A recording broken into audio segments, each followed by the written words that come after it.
Roads and overhauling the state's tax code are what's on everyone's mind this week in the West Virginia legislature. I'm Ray Joseph, and this is your WVAR legislative update for Monday, February 20th, 2017.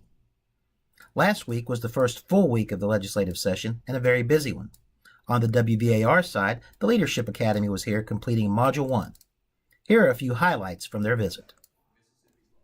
Along with visiting a number of leaders, the students got a surprise visit from Delegate Kelly Sabonia and Senator Sue Klein, both legislators and realtors. They also watched the movie If Elected, a documentary on West Virginia politics. As stated last week and re-emphasized by our visits this week, the most difficult task facing the 83rd legislature is how to balance the state budget. The state budget has hovered around $13 billion in recent years. In fiscal year 2017, the funding to the general revenue totals $4.2 billion.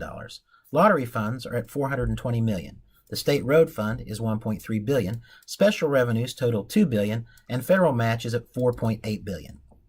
Democratic Governor Jim Justice is touting a Save Our State budget proposal, including increases to taxes and borrowing $123 million from the state's rainy day fund. He's also looking at increasing the sales tax and the gasoline tax 10 cents.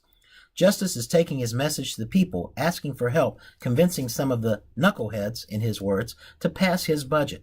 Between now and June, the governor has scheduled over 30 visits with local government officials, presumably to help him convince the legislature to pass his budget, using road repair as a carrot.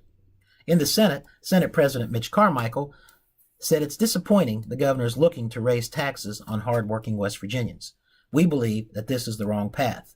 We're going to try our level best to hold the line on last year's budget and work with the governor and our legislative colleagues to bring the budget forth that spends no more than we spent last year. House Speaker Tim Armstead said it's the House's intention to review the budget meticulously.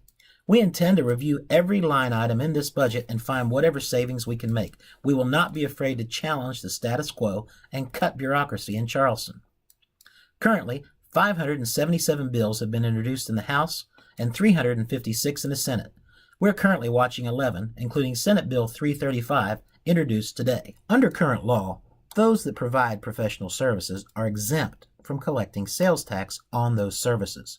Should this law pass, those exemptions would be removed, and West Virginia real estate licensees would be required to collect a consumer sales tax on their commissions. To make matters worse, not only would it be required of real estate agents, but each and every professional involved in the process of buying and selling a home. Consumers would be hit by that same sales tax from closing attorneys, home inspectors, appraisers, real estate agents. This legislation, if passed, could be devastating to the real estate market in West Virginia. Please contact your legislator and tell them that you oppose Senate Bill 335 or any attempts to remove the professional services exemption.